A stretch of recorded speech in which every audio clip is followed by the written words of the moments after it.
Bom dia, moçada! Tudo bem com vocês? Aqui quem vos fala é o professor Eugênio Bastos, canal Geogênio, a serviço dos alunos que gostam de estudar e passar em concursos.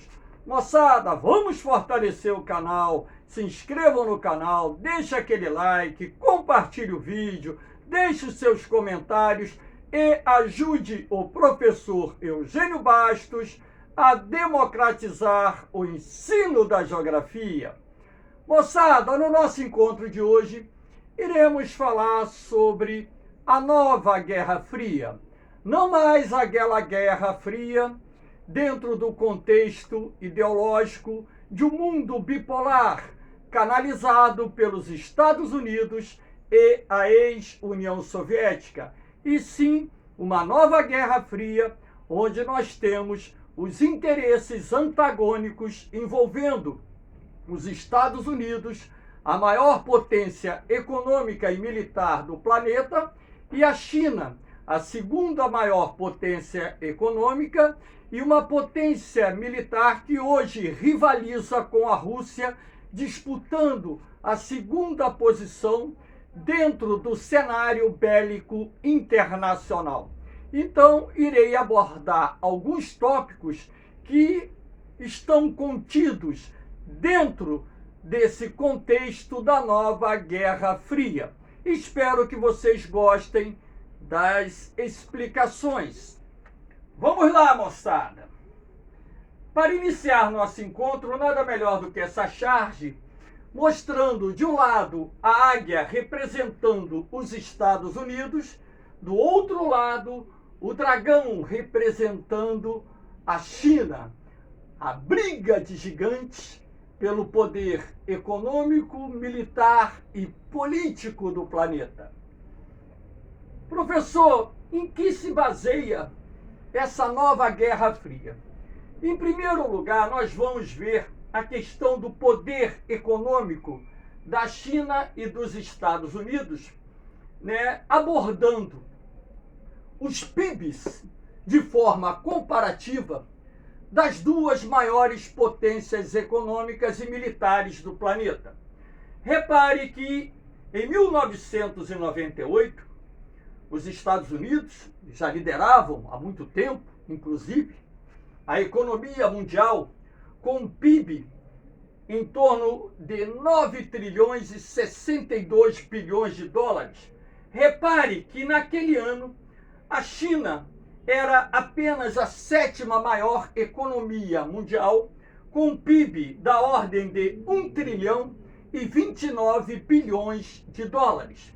Repare que 20 anos depois, o PIB norte-americano havia pulado para 20 trilhões 494 bilhões de dólares e o PIB chinês para 13 trilhões 608 bilhões de dólares. Repare que a China em 2018 já figurava como a segunda maior economia do mundo. Na verdade, logo no início da década de 2010, a economia chinesa já havia se transformado na segunda maior economia do mundo. E de lá para cá, essa posição da China não só foi se consolidando, assim como a distância da economia chinesa para economias dos países que vêm abaixo da China foram aumentando. Ou seja, a China está apresentando uma taxa de crescimento econômico acima da taxa média das mais importantes economias do mundo, razão pela qual é mais do que previsível que até o final da década de 2020, estamos em 2021, que a China passe a figurar como a maior economia do mundo. Se não for até o final dessa década, no máximo no início da década de 2030, a economia chinesa terá ultrapassado a economia dos Estados Unidos, visto que a taxa de crescimento econômico da China tem se mantido bem acima da taxa média de crescimento econômico dos Estados Unidos. Aqui nós temos a guerra comercial entre Estados Unidos e China.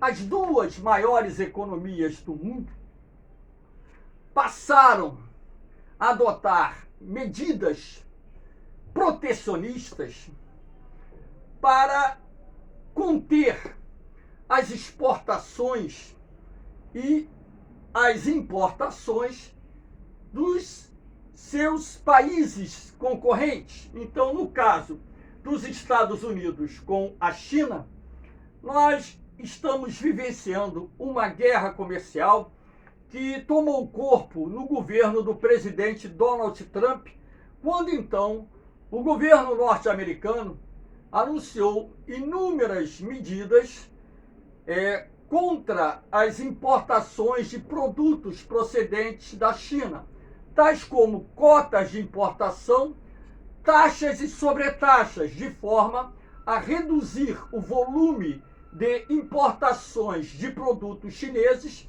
que, de acordo com o pensamento do governo do presidente Donald Trump, estava prejudicando setores da indústria norte-americana. Ora, para toda ação, existe uma reação. A partir do momento que o governo dos Estados Unidos adotou algumas medidas protecionistas contra produtos procedentes da China, o governo chinês, em retaliação, também passou a adotar medidas protecionistas contra a importação de produtos procedentes dos Estados Unidos. Logicamente que a guerra comercial envolvendo Estados Unidos e China não é só prejudicial aos interesses desses dois países. Essa guerra comercial ela acaba tendo repercussões dentro do cenário internacional, afetando economias de outros países. Com a eleição do Joe Biden, ou Biden, como queiram pronunciar, os Estados Unidos tendem a formatar acordos comerciais menos restritivos às importações de produtos procedentes da China. Isso é uma estimativa, não quer dizer que o governo norte-americano caminhará nesse sentido. Pode até ocorrer que o governo do democrata Joe Biden até adote novas medidas restritivas à importação de produtos chineses para proteger setores vulneráveis da economia norte-americana à concorrência de produtos procedentes da China que chegam no mercado internacional a preços bastante competitivos. Caso isso ocorra, é mais do que correto se esperar que o governo chinês também irá adotar medidas retaliativas à importação de produtos norte-americanos. Então, essa guerra comercial travada entre Estados Unidos e China é apenas um capítulo da nova Guerra Fria que está sendo travada entre as duas maiores economias do mundo. Aqui nós temos a corrida armamentista entre Estados Unidos e China. Temos esse gráfico elaborado por mim de acordo com os dados dos gastos em defesa promovidos pelos países no ano de 2020. Repare que os Estados Unidos é disparado o país que mais investe em defesa. Então, do orçamento norte-americano, mais de 700 bilhões de dólares foram destinados ao setor de defesa. A China aparece em segundo lugar, com investimentos na área da defesa superiores a 100 bilhões de dólares. Em terceiro lugar aparece a Índia, em quarto o Reino Unido, em quinto a Rússia. Esses países aqui têm gastos próximos, ou seja, a diferença dos gastos é mínimo. Nós estamos falando aqui da Guerra Fria travada entre Estados Unidos e China. A China ela tem aumentado substancialmente os seus gastos com defesa. Há de se destacar que os produtos militares produzidos na China saem a um custo bem menor do que os produtos militares produzidos nos Estados Unidos. Sendo assim, a gente não deve levar tanto em conta o volume total dos gastos com defesa, mas sim a aquisição de equipamentos militares, como aviões de combate, helicópteros, submarinos, navios de guerra, carros blindados, peças de artilharia, mísseis, a composição do arsenal nuclear e a sua ampliação. Se nós hoje estabelecermos de forma comparativa o crescimento do arsenal chinês, podemos perceber que esse crescimento tem sido muito robusto. E a ideia do governo chinês é que a China se transforme na maior potência militar do planeta na segunda metade do século XXI. Então, essas duas potências entraram numa trajetória de corrida armamentista, relembrando os velhos tempos da antiga Guerra Fria, aquela guerra de cunho ideológico travada entre o capitalismo e o socialismo.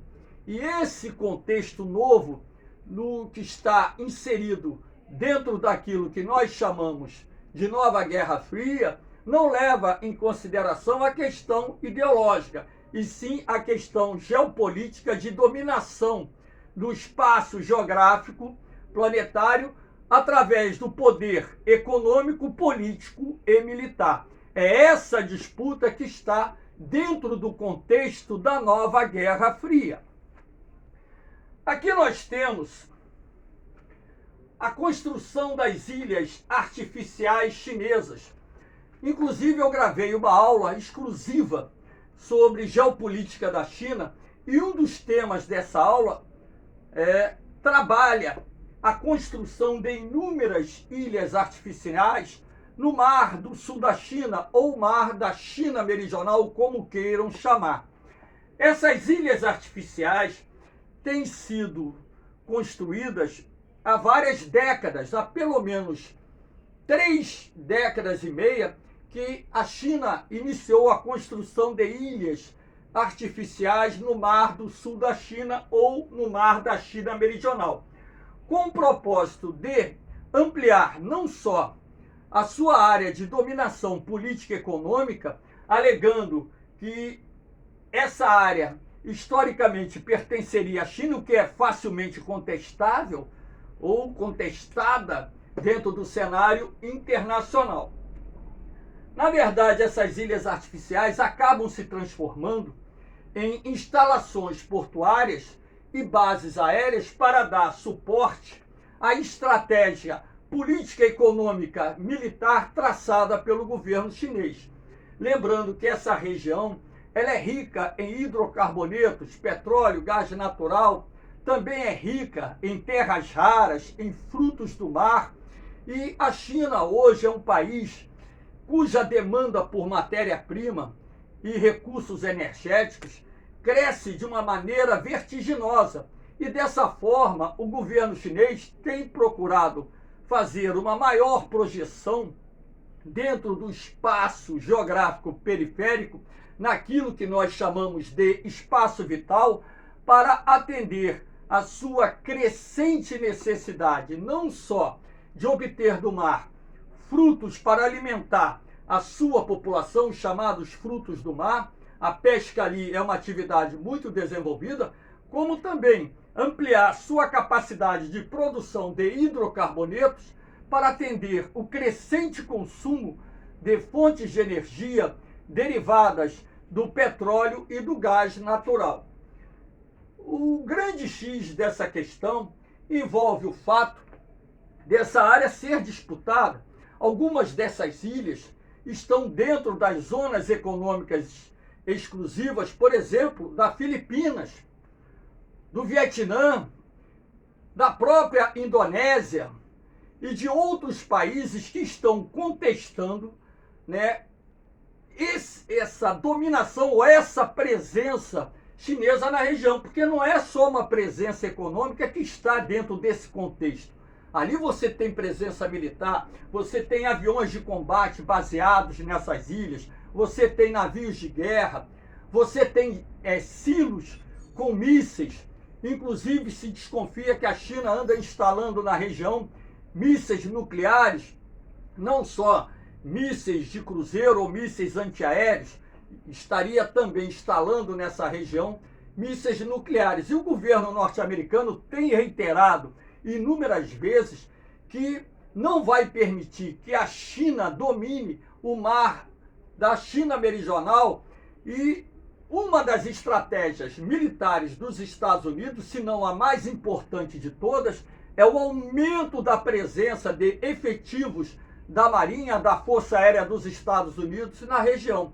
Navios de guerra dos Estados Unidos patrulham hoje essa área, e os Estados Unidos têm reiterado várias vezes que vai manter a navegação aberta porque não reconhece o direito da China em construir essas ilhas artificiais e muito menos o direito da China em se apoderar de águas internacionais, dizendo que, historicamente, essas áreas pertencem à China. E dessa forma, a tensão entre os dois países, ela vai sendo realimentada, sendo esse também um dos importantes capítulos dessa nova Guerra Fria que vem se desenhando no cenário geopolítico internacional. Uma outra questão que envolve a corrida espacial entre Estados Unidos e a China. Aqui eu coloquei, por exemplo, 2 robôs, o rover Zhurong, que pousou na China recentemente, esse ano, e o rover Perseverance dos Estados Unidos. Então, a corrida espacial, que era um capítulo à parte, travado pela antiga União Soviética e Estados Unidos, agora se transformou numa corrida espacial travada pelos Estados Unidos e a China. A China já pousou também uma nave não tripulada no solo lunar. A China já está iniciando a construção da sua estação espacial. No programa espacial chinês, há uma previsão de mandar uma nave tripulada a Marte até a metade desse século. E dessa forma, Estados Unidos e a China estão promovendo uma corrida espacial, juntamente até com a Agência Espacial Europeia e a própria Rússia, cuja presença no espaço vem da época da União Soviética, e isso vai também alimentando esse contexto da nova Guerra Fria, ou seja, a conquista do espaço e a disputa por lançamento de naves que possam levar tripulações de volta à Lua, naves que possam levar tripulações a Marte, construção de novas estações espaciais, e no futuro a gente sabe até mesmo a possibilidade de se estabelecer uma colônia científica na Lua, uma colônia científica em Marte, que são os 2 astros que têm maiores possibilidades de ter a presença humana, pelo menos sobre o aspecto do campo científico e até mesmo no campo militar, em função das suas características. A gente sabe que, naturalmente, nós não teríamos condição de viver nos 2 astros, até mesmo porque a Lua tem uma atmosfera muito rarefeita, a variação de temperatura entre o dia e a noite é absurda, né? Então, teriam que construir alojamentos específicos para poder ali estabelecer os módulos de pesquisa científica ou até mesmo bases militares. O mesmo vai acontecer com Marte no futuro. Porém, a distância de Marte com a Terra, por ser bem maior, o custo, né, desse processo de construção de bases científicas e militares em Marte será bem mais demorado. Mas é um capítulo que também está dentro do contexto dessa nova Guerra Fria, a corrida espacial hoje travada principalmente entre os Estados Unidos e a China. Aqui nós temos os investimentos chineses no mundo. A China hoje tem um volume de investimentos em várias partes do mundo gigantesca. Inclusive a China é detentora da maior parte da dívida ou dos títulos da dívida pública dos Estados Unidos. O volume de investimentos da China hoje na chamada África subsaariana é gigantesco. Um dos motores que tem impulsionado, se não o principal motor que tem impulsionado a economia de vários países da África subsaariana, são os investimentos procedentes da China, não só em áreas de infraestrutura de transporte, energia, comunicações, como também exploração de minerais metálicos, hidrocarbonetos e até mesmo aquisição de terras para o plantio de grãos. Então, esses são os investimentos mais destacados da China na África. A China ela vem investindo em várias partes do mundo, na América Central, na América do Norte, na América do Sul, na própria Austrália, enfim, nos países que ficam ali no entorno da China, você tem um volume de investimentos crescente. É a projeção geopolítica da China dentro desse contexto de transformar a China na maior potência econômica e militar do planeta. E, logicamente, que isso acendeu um sinal de alerta junto ao governo norte-americano, e o governo norte-americano está se esforçando para tentar conter esse expansionismo de influência política, econômica e militar da China dentro do cenário internacional. Moçada, espero que vocês tenham gostado desse curto apanhado sobre o contexto da nova Guerra Fria. Fortaleçam o canal, dê aquele like, se inscrevam no canal, compartilhe o vídeo e ajudem o professor Eugênio Bastos a democratizar o ensino da geografia. Um forte abraço para todos, um beijão no coração, fiquem com Deus, eu vou, mas eu volto, hein? Fui!